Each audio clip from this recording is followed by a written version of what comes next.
नमस्कार, मैं सुरांधा शेखर आप सभी दर्शकों का अन्नदाता कार्यक्रम में स्वागत करती हूं। हमारे देश का किसान जन का पोषक है, वो श्रम का देवता है, अन्नदाता है, उसमें ही भारत की आत्मा निवास करती है। ऐसे ही किसानों की प्रगति के लिए हम खेतीबाड़ी से जुड़ी हुई बहुत सी नई लाभकारी जानकारियां हर रोज सुबह लेकर आते हैं। तो चलिए कार्यक्रम शुरू करने से पहले देखते हैं क्या है आज के अन्नदाता में। प्रदेश में तिल, मूंग और उड़द की अधिकांश खरीफ फसलें परिपक्व अवस्था में हैं और इन फसलों की कटाई के बाद प्रदेश के जो किसान शरदकालीन गन्ने की बुआई करना चाहते हैं, वे गन्ना से अच्छा उत्पादन लेने के लिए इसकी कौन-कौन सी किस्मों का चयन करें और गन्ने की बुआई करते समय किन-किन पहलुओं पर विशेष ध्यान दें, इसके लिए देखिए हमारी ये खास रिपोर्ट।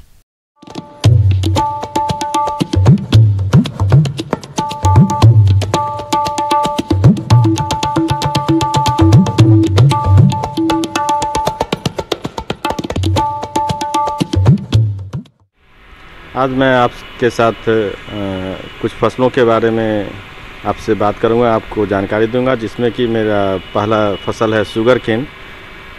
ईख की खेती में कौन सी बातों को ध्यान में रखें, उसमें क्या सावधानी रखें, ये हम लोग को इस पर ध्यान देना होगा। उसमें 2-3 चीज़ है जो कि ज़रूरी है अच्छे फसल उत्पादन के लिए। उसमें जो हमारा वीड और सीड बोलते हैं, तो सीड हमारा अच्छा होना चाहिए। जो ईख की खेती करते हैं उसमें जो वैरायटी है उसका बहुत बड़ा योगदान है। तो उसमें जो वैरायटी उसमें है हमारे पास, जैसे CO सीरीज़ की है, CO 0, 237, 238, 239, ये जो है वैरायटी अच्छी वैरायटी है, इसकी खेती कर सकते हैं। जो CO 238 है वो करण 4 के नाम से जाना जाता है, काफ़ी अच्छा उत्पादन इससे मिलता है, तो आप इन वैरायटी को ले सकते हैं। गन्ना बीज 9 से 10 माह के उम्र का गन्ना बीज के लिए उपयोग करें। गन्ना बीज उन्नत जाति, मोटा, ठोस, शुद्ध व रोग रहित होना चाहिए। जिस गन्ने की छोटी पोर हो, फूल आ गए हों, आंखें अंकुरित हो या जड़ें निकल आई हो, तो ऐसा गन्ना बीज के लिए उपयोग न करें। गन्ने की उन्नत प्रजातियां को 0238, को 0118, कोसा 13235 आदि किस्मों का चयन करें। और एक चीज़ जो इसमें है, फर्टिलाइज़र का जो उर्वरक का जो नियंत्रण है, उर्वरक का व्यवहार जो है, मैनेजमेंट, वो काफ़ी ज़रूरी होता है। उसमें जो हमारे मुख्य पोषक तत्व हैं नाइट्रोजन, फास्फोरस, पोटास और सल्फर, इन संतुलित उर्वरक, किसी भी फसलों में संतुलित उर्वरक का किसान अगर व्यवहार करते हैं तो उससे हमारे उत्पादन में काफ़ी बढ़ोतरी हो सकती है। जो उसका प्रोडक्टिविटी है, जो उत्पादकता है, वो भी काफ़ी अच्छी होती है। तो इन चीज़ों को ध्यान में रखें। इसके लिए जो ईख के लिए आप नाइट्रोजन, फास्फोरस और पोटास का इस्तेमाल 100, 60 और 40 kg पर हेक्टेयर के हिसाब से कर सकते हैं। इससे आपको अच्छा उत्पादन मिल सकता है, और वैसे आपके मिट्टी के कंडीशन पर डिपेंड करता है। गन्ना बहुवर्षीय और अधिक मुनाफा देने वाली नगद फसल है। इसकी खेती के लिए काली भारी मिट्टी, पीली मिट्टी तथा रेतीली मिट्टी जिसमें पानी का अच्छा निकास हो, गन्ने हेतु सर्वोत्तम होती है। इसके लिए खेत की गहरी जुताई के बाद 2 बार कल्टीवेटर और आवश्यकता अनुसार रोटावेटर तथा पाटा चलाकर खेत तैयार करें। मिट्टी भुरभुरी होना चाहिए, इससे गन्ने की जड़ें गहराई तक जाएगी और आवश्यक पोषक तत्वों का अवशोषण करेगी। बीजों को उपचारित करना भी इसमें मुख्य होता है। उसमें आप थीरम और बेवस्टीन दोनों को मिक्स करके, जो हमारे उसके बीज जो स्टेम होते हैं उनको लेके उसका लिक्विड घोल बना के और उसमें आप डिप कर दें, तो ये आपके लिए काफ़ी अच्छा होगा। काफ़ी सारे रोग और जो इसमें उत्पन्न होते हैं उनसे। एक चीज़ जो है, जो ईख का जो हम स्टेम लगाते हैं उसमें ध्यान रखना है कि 3 आँख जिसमें हो वैसे स्टेम का हम चुनाव करें। अनेक रोग और कीटों का प्रकोप बीज के माध्यम से होता है, इसलिए बीज उपचार जरूरी है। इसके लिए कार्बन डाइजिम 100 ग्राम, क्लोरोपाइरिफॉस 300 मिलीलीटर 100 लीटर पानी में घोल बनाकर बीज के टुकड़ों को 10 मिनट तक घोल में डुबाकर उपचारित करें। ट्रेंच की तकनीक से बुवाई करने के लिए खेत तैयार करने के बाद ट्रेंच ओपनर से 1 फीट चौड़ी और लगभग 25 से 30 सेंटीमीटर गहरी नाली बनाते हैं। एक नाली से दूसरी नाली के बीच की दूरी 120 सेंटीमीटर होती है। नाली बनाने के बाद सबसे नीचे खाद डालते हैं। ट्रेंच विधि से बोए गए गन्ने की पैदावार अपेक्षाकृत अधिक होती है और शरदकालीन गन्ने की बुवाई में ट्रेंच विधि से बोए गए गन्ने में अंतः फसली के रूप में सरसों, आलू, मूंग आदि की फसल लेकर अतिरिक्त लाभ पाया जा सकता है। हमें कम जगहों से अधिक उत्पादन कैसे मिले, इसके लिए आपको जो अंतर सस्यन फसल है उनका भी चुनाव करना चाहिए कि सिर्फ जो सोल ईंख जो शुगर केन लगाते हैं उसके जगह हम इंटरक्रॉपिंग भी उसके साथ करें। तो जैसे शुगर केन का हम मक्के के साथ इंटरक्रॉपिंग कर सकते हैं, जो अंतर फसल के रूप में ले सकते हैं। इसके बाद शुगर केन के साथ पोटैटो का ले सकते हैं। तो इस तरह से शुगर केन के साथ हम जो व्हीट का भी ये करते हैं। इस तरह से हम ये इसमें इंटरक्रॉपिंग को बढ़ावा दे सकते हैं। मस्टर्ड का है, जो आपके जगह के हिसाब से आप जहाँ भी लगाते हो उस जगह कौन सा ये इंटरक्रॉपिंग आपके लिए बेस्ट होगा, ये हमारे ऑप्शन है। इस इंटरक्रॉपिंग में से आप जो भी सेलेक्ट कर सकते हैं और इससे आप अच्छा मुनाफा कमा सकते हैं अपने मैनेजमेंट के थ्रू, जिसमें जो बीज उपचार करना, खरपतवार का नियंत्रण करना, संतुलित उर्वरक का इस्तेमाल करना। ब्रेक के बाद आप सभी दर्शकों का अन्नदाता में स्वागत है। चलिए अब रुक करते हैं अगली कड़ी की ओर। अगर आपके घर के आसपास थोड़ी भी जगह है तो आप वहां सब्जियों के साथ ऐसे फल उगा सकते हैं जिसके पौधे छोटे होते हों। इस कार्य को करने में ना तो अधिक मेहनत की जरूरत है और ना ही अधिक खर्च आता है। तो आप अपने थोड़े से खाली समय का उपयोग करके अच्छी क्वालिटी की ताजी सब्जियां और फल आसानी से कैसे उगाएं, इसके लिए देखिए यह अंश। देखिए, पोषण वाटिका के लिए स्थान परिवार के सदस्यों की संख्या पर निर्भर करता है। सामान्यतः हम मानते हैं कि अगर परिवार में 5-6 सदस्य हैं तो उनके लिए 250 स्क्वायर मीटर ज़मीन पर्याप्त होगी।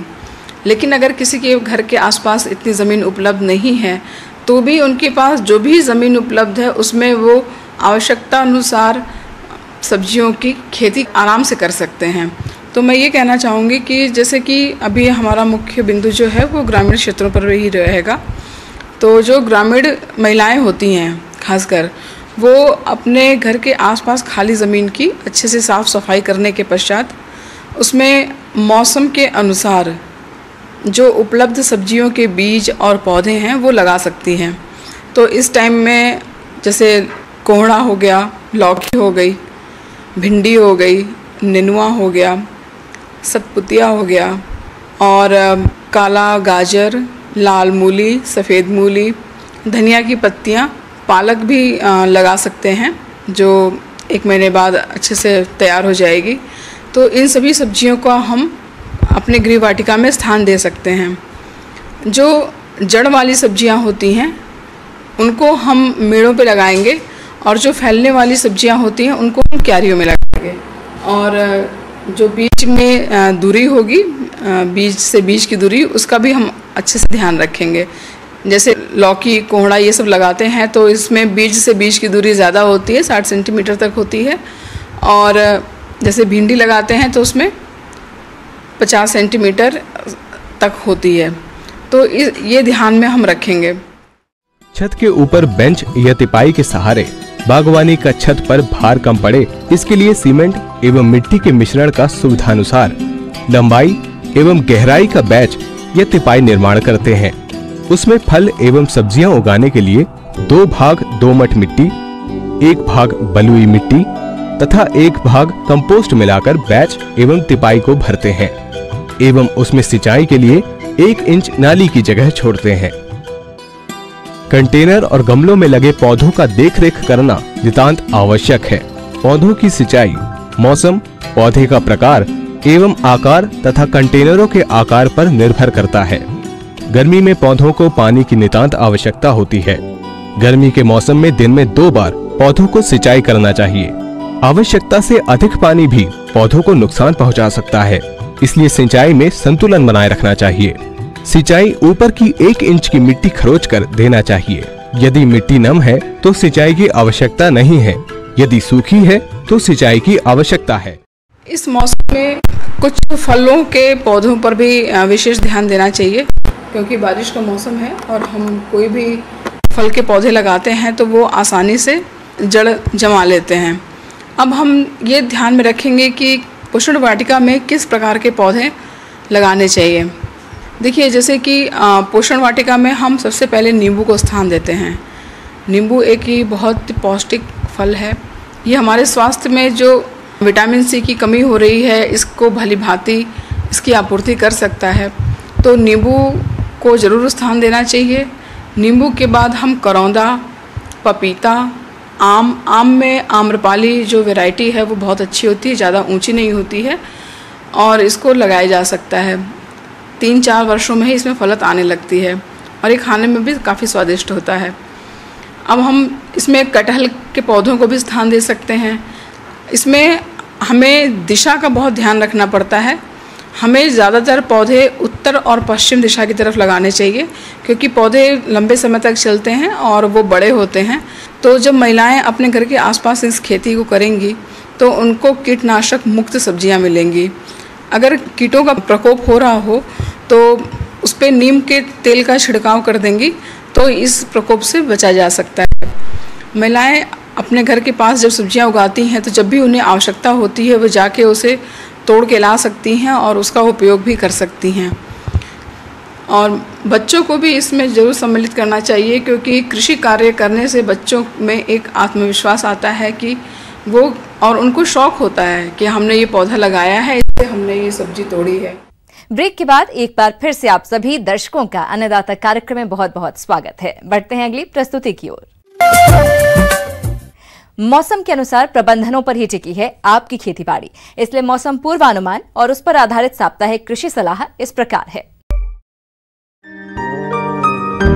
क्षेत्रीय मौसम विज्ञान केंद्र जयपुर के द्वारा दिए गए मौसम पूर्वानुमान के आधार पर जिला हनुमानगढ़ में अगले 5 दिनों में रात के तापमान में कमी के साथ दिन में मुख्य रूप से धूप और शुष्क मौसम रहने की संभावना है। आमतौर पर 11 अक्टूबर तक आसमान साफ रहने की संभावना है। अगले 5 दिनों के दौरान अधिकतम तापमान 39 से 40 डिग्री के बीच रह सकता है तथा न्यूनतम तापमान 21 डिग्री सेल्सियस से 22 डिग्री सेल्सियस के बीच रह सकता है। इस बीच हवा की गति 4 से 7 किलोमीटर प्रति घंटे की रफ्तार से चलने की संभावना है। कोरोना के गंभीर फैलाव को देखते हुए किसानों को तैयार सब्जियों की तुड़ाई तथा अन्य कृषि कार्य करते समय सरकारी दिशा निर्देशों का पालन करने, व्यक्तिगत स्वच्छता, मास्क का उपयोग करने, उचित अंतराल पर साबुन से हाथ धोने तथा एक दूसरे से सामाजिक दूरी बनाए रखने पर विशेष ध्यान दें। किसान भाइयों को सलाह दी जाती है कि कपास में चुनाई टिंडे खिलने पर शुरू करें। कपास में न्यूनतम नमी 8% बनाए रखें। समय पर बोई गई धान की फसल परिपक्व अवस्था पर है, अतः किसान इसकी कटाई शुरू करें। किसान चारे की फसल के लिए बरसीम की बुआई अक्टूबर महीने में कर सकते हैं। इसके लिए उन्नत किस्म मस्काबी एवं बरदान का उपयोग करें। इसकी बीज दर 6 से 7 किलोग्राम प्रति बीघा के हिसाब से रख सकते हैं। मूंगफली की फसल पकाव अवस्था पर है, इसलिए किसानों को सलाह दी जाती है कि जमीन खोदकर देख लें कि फलियां पक गई हैं या नहीं। अगर 80% फलियां पक गई हों तो मूंगफली की फसल की खुदाई करें। इस समय अगेती मटर की बुआई किसान कर सकते हैं। इसके लिए किसान पूसा प्रगति एवं अर्केल किस्म का उपयोग कर सकते हैं। बुआई से पहले बीजों को कवकनाशी दवा 2 ग्राम प्रति किलोग्राम बीज की दर से उपचारित करें। इसके बाद राइजोबियम कल्चर से बीजों को उपचारित करें। सरसों की शीघ्र बुआई के लिए खेत की तैयारी शुरू करें और 5 से 20 अक्टूबर तक इसकी बुआई कर लें। सिंचित क्षेत्रों के लिए उन्नत किस्म RGN 73, RGN 13, Lakshmi, HR 8812, Varuna, Pusa bolt, RH 749। असिंचित क्षेत्रों के लिए सिफारिश की गई किस्में RGN 298, RGN 229, RGN 48 का उपयोग कर सकते हैं। मिट्टी की जांच करवाएं तथा उसके अनुसार पोषक तत्वों का प्रयोग करें। चने की बुआई के लिए किसान खेत की तैयारी करें तथा उचित बीज और खाद की व्यवस्था करें। सिंचित क्षेत्रों के लिए चना की उन्नत किस्म GNG 1581 जिसे गणगौर कहते हैं, GNG 1771 इसे मीरा के नाम से भी जाना जाता है, GNG 1998 इसे मरुधर भी कहते हैं, GNG 1488 संगम, GNG 1499 गौरी, GNG 663 वरदान, GNG 469 सम्राट, C 235 तथा असिंचित क्षेत्रों के लिए RSG 888 का किसान भाई उपयोग कर सकते हैं। नींबू वर्गीय फलों को गिरने से रोकने के लिए 2,4-D सोडियम नमक 5 ग्राम 500 लीटर पानी में घोल बनाकर प्रति एकड़ की दर से छिड़काव करें। नींबू वर्गीय पौधों में जिंक की कमी होने पर पौधों को 0.3% जिंक के साथ स्प्रे करें। डेयरी पशुओं के बछड़े बछड़ियों को परजीवियों से बचाने के लिए डीवर्मिंग करें। बाह्य परजीवियों के नियंत्रण के लिए जानवरों के पूरे शरीर पर ब्यूटॉक्स या क्लीनर 2 मिलीलीटर प्रति लीटर पानी के साथ उपयोग करें। दवाओं के उपयोग के समय पशु के मुंह पर मस्कारा बांधें। मच्छरों और अन्य कीड़ों से बचाव के लिए मवेशियों के सेट पर नीम का धुआं करें। पशुओं को आहार या पानी के साथ 50-60 ग्राम नमक देना चाहिए। मुर्गियों को परजीवियों से बचाने के लिए पानी के साथ पिपराजिन का मिश्रण दें। रानीखेत रोग से बचाव के लिए पोल्ट्री पक्षियों का टीकाकरण कराएं। 7 दिन की आयु में पहला टीका F1 और 8 सप्ताह की आयु पर R2B का टीकाकरण दें। मुर्गियों के बिछावन को समय समय पर पलटते रहें एवं चूने का प्रयोग करें। मुर्गियों के आहार में खनिज मिश्रण का समावेश करें तथा ताजा और साफ पानी पीने को दें। पोल्ट्री हाउस में रात्रि के समय 25 से 30 डिग्री तापमान बनाए रखें।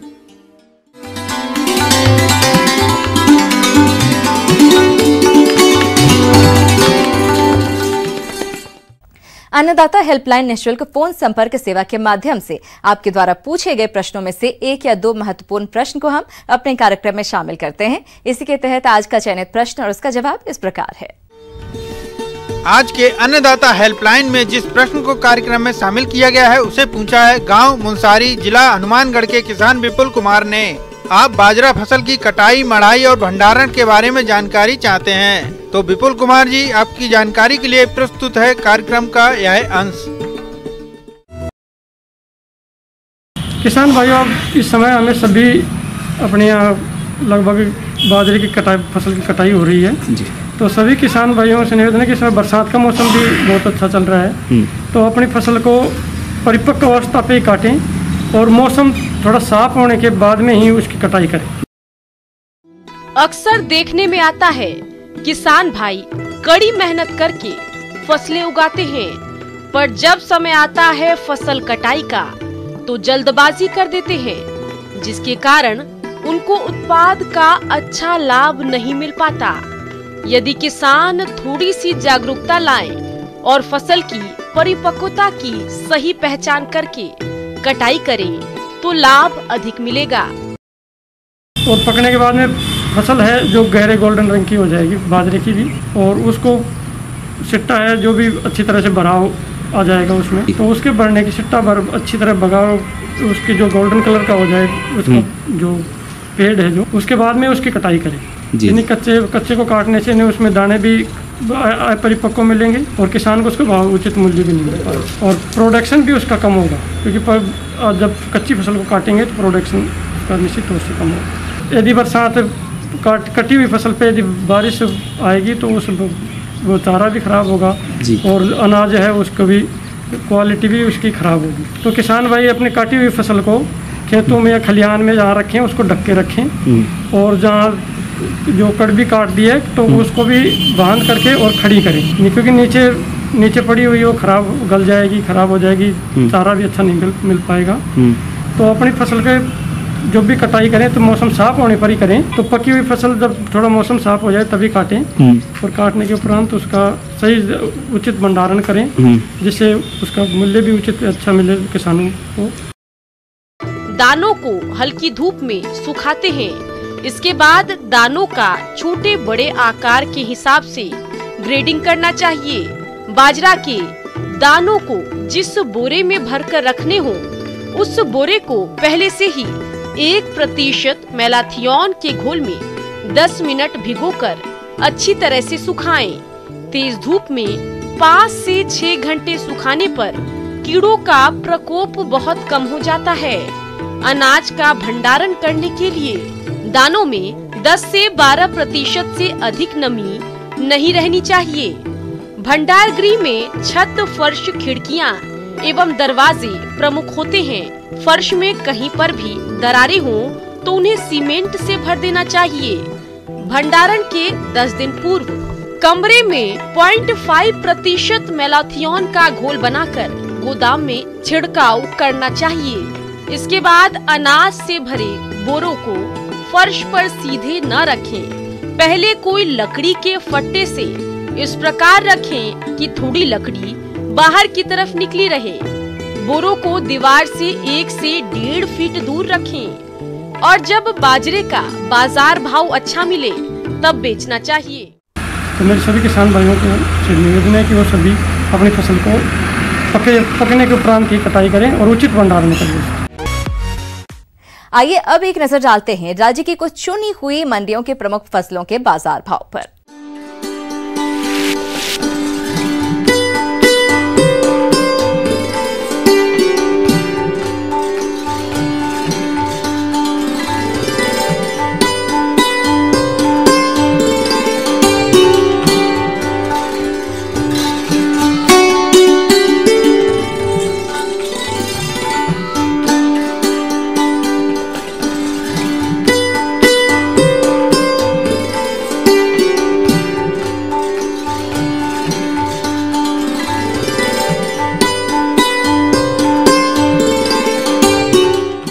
अब आइए देखते हैं कल दिखाए जाने वाले कार्यक्रम की मुख्य झलकियां। लहसुन की खेती से किसान कमा सकता है अच्छी आय।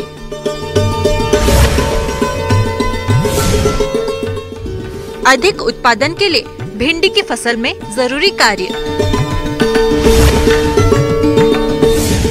किसान भाइयों, अन्नदाता आपकी सेवा के लिए संकल्परत है। कृषि संबंधित समस्या और सुझावों के लिए आप हमें इस पते पर संपर्क कर सकते हैं। प्रोड्यूसर अन्नदाता, news 18 Rajasthan, Ramoji film city, Hyderabad 501512। साथ ही आप हमें ईमेल भी कर सकते हैं। हमारा ईमेल है p18annadatarajasthan@nw18.com। इसके अतिरिक्त आप हमें निःशुल्क हेल्पलाइन नंबर 180041921555 पर सोमवार से शनिवार सुबह 10 बजे से शाम 4 बजे के बीच संपर्क कर सकते हैं। किसान भाइयों, अब समय हो रहा है आपसे विदा लेने का, तो हमारी पूरी अन्नदाता टीम को दीजिए इजाजत। कल फिर आपसे मुलाकात होगी कृषि संबंधित कुछ और महत्वपूर्ण जानकारियों के साथ। नमस्कार।